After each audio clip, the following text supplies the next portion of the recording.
In this video, we are going to see how we can create a binary tree using a linked representation. So suppose this is the binary tree that we have to create. So there will be a root node, a left child, a right child, and this will go on recursively. For each node there is going to be a left child and a right child. As you see that for this particular node there is no right child, so we can say that it is an empty right subtree. So since this can be created recursively, I will do a quick revision of what recursion is and how it works. So suppose you have a function mul, okay, and there are some local variables in this function z and q. So if this function mul has been supposed called by the main function, and main function had called mul over here somewhere. So main had called mul. So every time a function is called, a frame is created in the stack. So this was the stack frame of the main function where the local variables of the main function were stored. Somewhere over here in the main function, suppose this mul function was called. Whenever a function is called, a new stack frame is created to store the local variables. So this was the first time mul was called. What are the local variables of here? Z and q. So they will have space over here in the stack. This is the stack. So z and q, they will be stored as local variables of mul, the first call of mul in that particular stack frame. They will have some values which would be particular or for that particular function. And then there will be a returning condition that if some condition is there, then you return. If this condition is not true, then we will execute. Suppose there are some statements, some set of statements, so they will be executed, and then we will come to this statement which says z is equal to mul again. So there is again a call to mul. Now if there is a call to mul again, that means we have to go back to the first statement over here. So again the first statement will start running. So this is another call to mul. So this is the second time mul is being called. And again all these statements would be called, but you see that whenever this function is going to return to the calling function and it returns this value q, this q value will be collected over here in the variable z. And then after it has been collected, then the next set of statements will run, and finally some value q is being returned over here. Again this value would be returned to the calling function of this, which was main. So this is how it is going to run. So let us see, let us begin this. So here was the first call to mul. First call of mul was from the main function, and this is the second call to mul. So we go to mul again, and this mul starts running all over again. So again another stack frame will be created, and there will be again some local variables of that particular function. These may have different values. Okay. Again you check the condition. If the condition is true, we will return. If it is not, then we will execute the next statements. Then again we see there is a call to mul. So we go back to starting from the all over again from the first statement. So this is the third call to mul now, right? Again there are, so another stack frame is being created. There will be some local variables z and q. Again the condition will be checked that those statements will be run, and now there is another call to mul. So again we will start all over again, and this program will start running, and a new stack frame will again be created with z and q. So z and q, new variables, new local variables in the stack frame. If this is so and so, then return, else z is equal to mul. But here what is going to happen is, here only this condition, if this is the last call, then if it is not true, then it is not going to run. But suppose if it is true and it just says return q, So probably in the last call the condition would be satisfied because that is the returning condition, and suppose Q is returned from here only. So when Q is returned, that means this now has to come back to this statement, and the value of Q that was returned will be collected by this Z over here, and this stack frame will be removed. So now in this value of Z, the returning value would be collected. Now this statement, now this function, this mul3, now it will start executing from the rest of the instructions in the program. So now then this would be executed, and then the next one, and now it is going to return some other value when it is finished executing. So where is it going to return? Again to the calling function over here, and when it returns, again this whole stack frame will be removed, and whatever value was returned will be collected in this variable over here. So now this variable gets this value, and again this will start executing from the next instruction and reach the final instruction and return to the calling function again. So this mul2 also goes back. Finally mul1 will execute all the remaining instructions and return back to the main function from where it was called, and it will return whatever value was required to be returned. And then main will start executing from the next statement of the call to the mul. So this is how recursion will take place, and now we will see how we can use this in the linked representation of binary trees. So now this is the binary tree that we need to create. Each node over here is having a pointer to its left child. So it will be a pointer or containing the address of this node, and then a pointer to the right child, that means containing the address of this node, and the data part as well. Here we are assuming that we are storing integers. Similarly, this node would contain a pointer to the left child and a pointer to the right child. So this, all of this would be taken care of recursively. So we have the main function over here, and in the main function we have a local variable which is a node pointer root. So here in the stack, you know that all the local variables are stored in the stack. So here in the stack, this is the stack over here, we have this local variable root over here. This root is going to point to the root node of this tree. So this is the root which is going to point to the root node of the tree.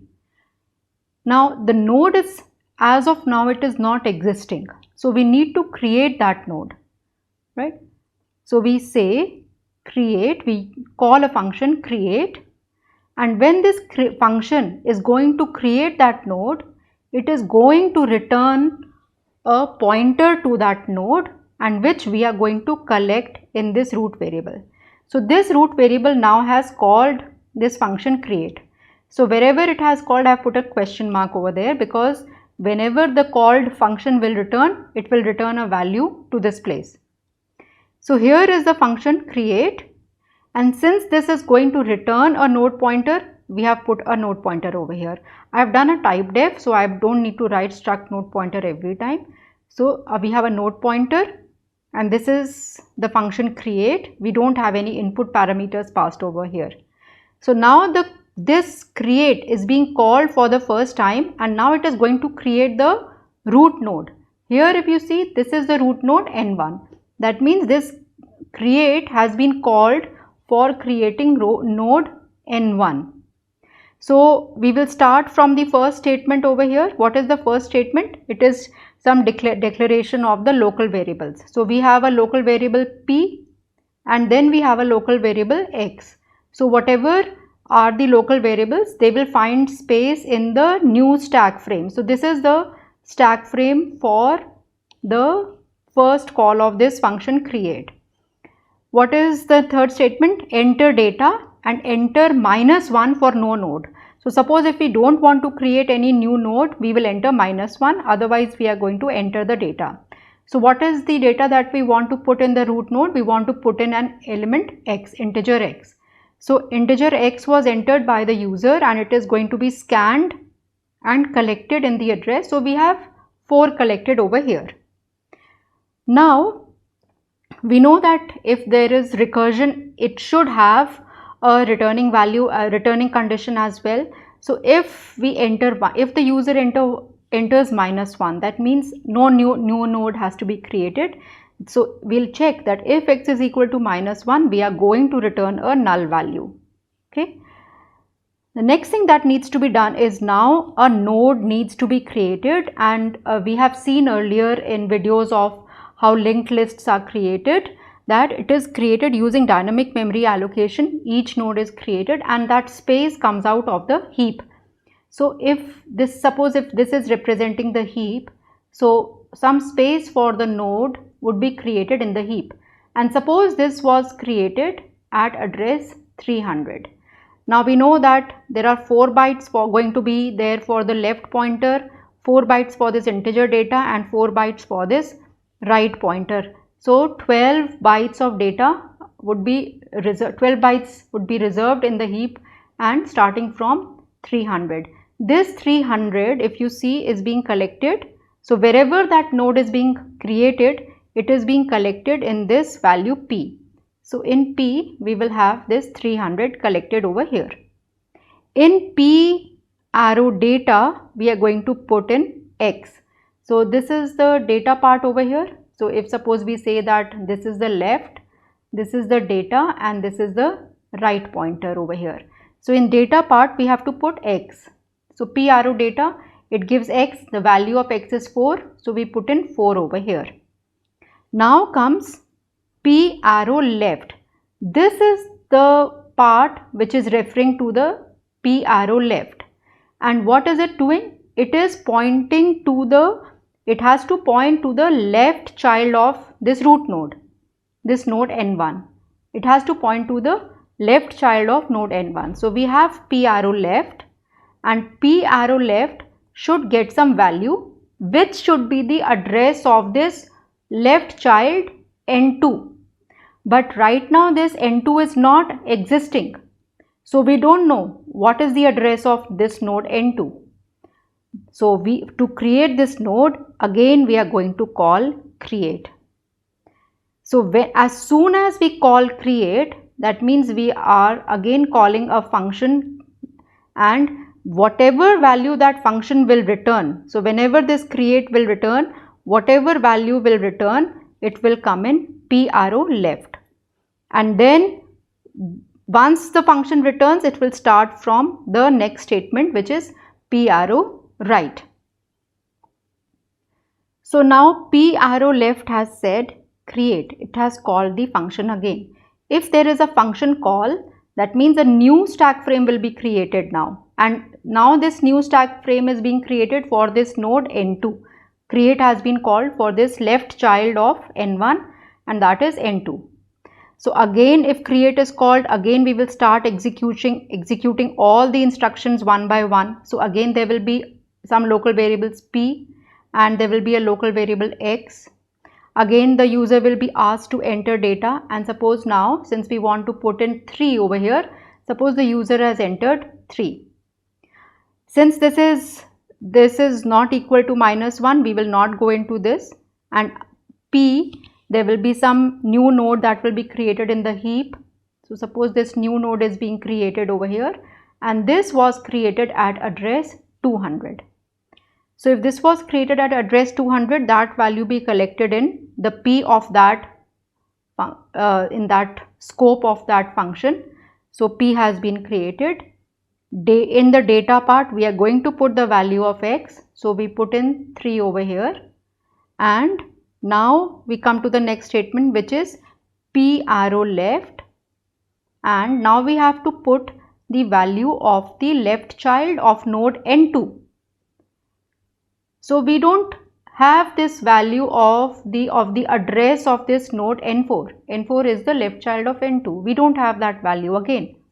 So again this function create is being called. So p arrow left, again this function is being called, and now a new stack frame will be created for another call of the function, And now this function is going to be called for the left child of n2, which is, this function is going to create the left child of n2, which is n4.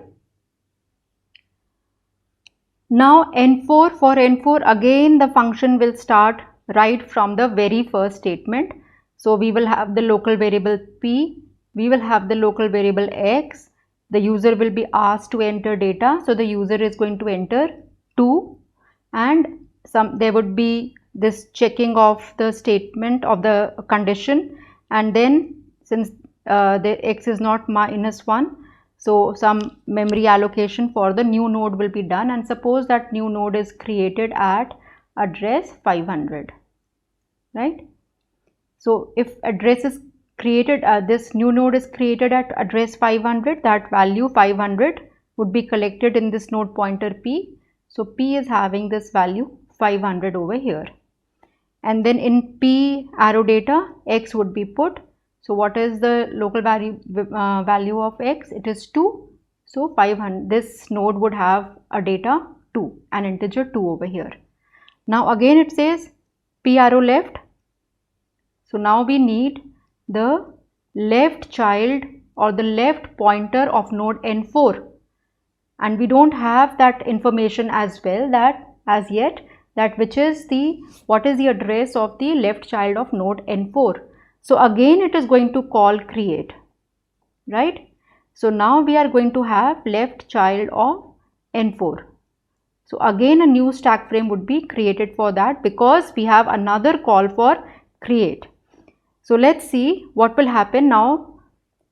Now we don't want any left child of n4, right? We don't want any left child. So, but this function, since it has been called, it is running, a new stack frame has been created. So we have p and we have x over here. Now the user, since they don't want to create any left child of node n4, we can enter -1, because we don't want any left child of node n4.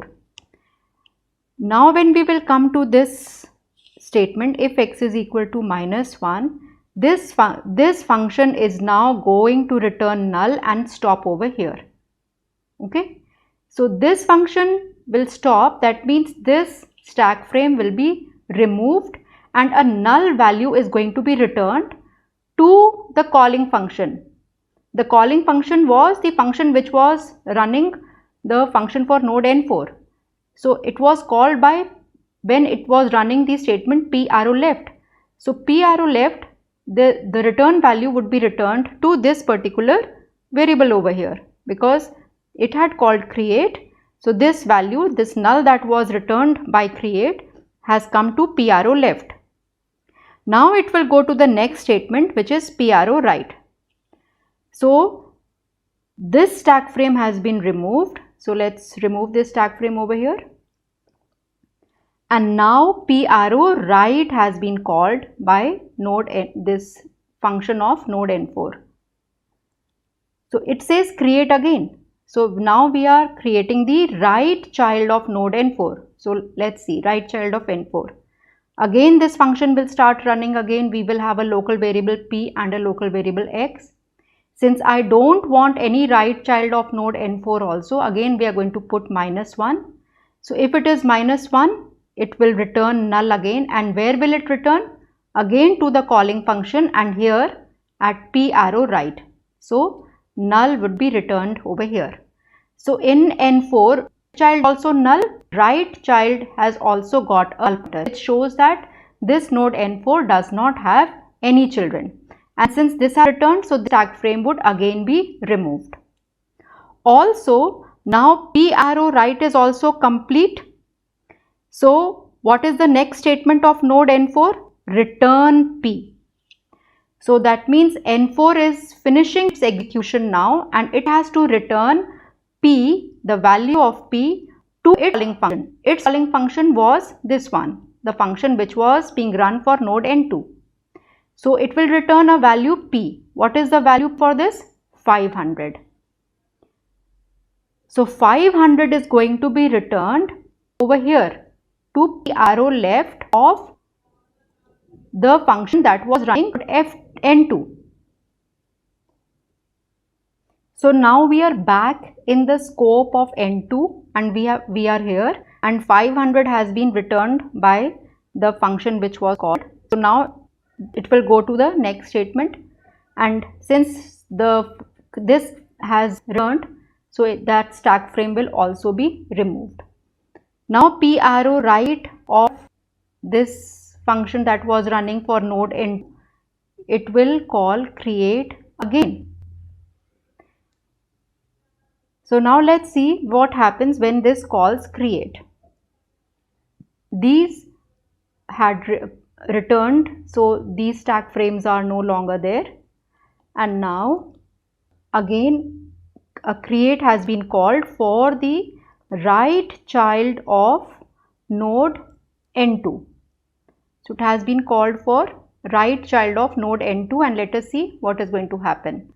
So now we are talking about the right child of N2. So again create function will start running from the first statement. We will have the value of p, will have the value of x again, and now again, since what should be the right child of N2? This node N5. So that means what we are doing is we are running the function for creating the node N5. So again, when the function create function starts running for node N5, it will have its variable and it will have its variable x. Now the user will enter 1 for value of x, and again in p arrow data, this new node, when it has been created in by using this malloc statement, and suppose this node was created at address 700, so p will get that value 700. Now again the next statement is p arrow data, which is equal to x. So that particular data value 1 would be put, and now the next statement would be executed, which is p left. So now we have to find the pointer to the left node of N5.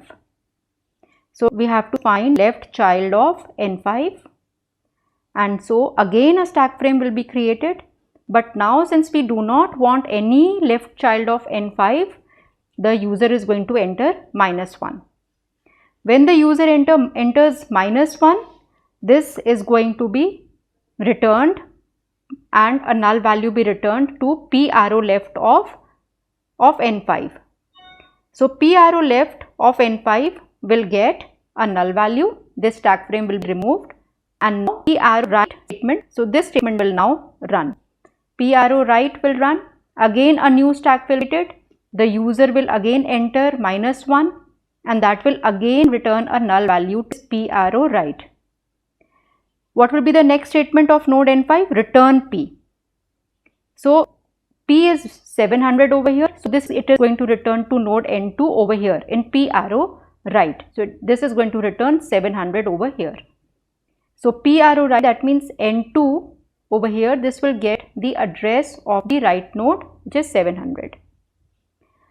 Now node N2 has come to p arrow right, and its next statement is return p. So it will return p to its calling function, which is n, which was the function which was running N1. As and when these are returning, these stack frames will get removed. Now again the value of p that was returned by N2 was 200, so that will come in 200 of function that was running N1. Now N1 has returned over here to this statement, so now it will call p arrow right. When it will call p arrow right, again a new create function will start running, so a new stack frame will be created, and so you will create node N3 and node N6, and every time there is a time that no left child or right child is required, the user will enter -1. As soon as the user enter -1, that particular function will return a null value to the calling function, and then it will go to the next statement. So this is how the implementation of a binary tree with the help of linked nodes, this is how it is done. So now this is the binary tree that we need to create. Each node over here is having a pointer to its left child. So it will be a pointer or containing the address of this node, and then a pointer to the right child, that means containing the address of this node, and the data part as well. Here we are assuming that we are storing integer.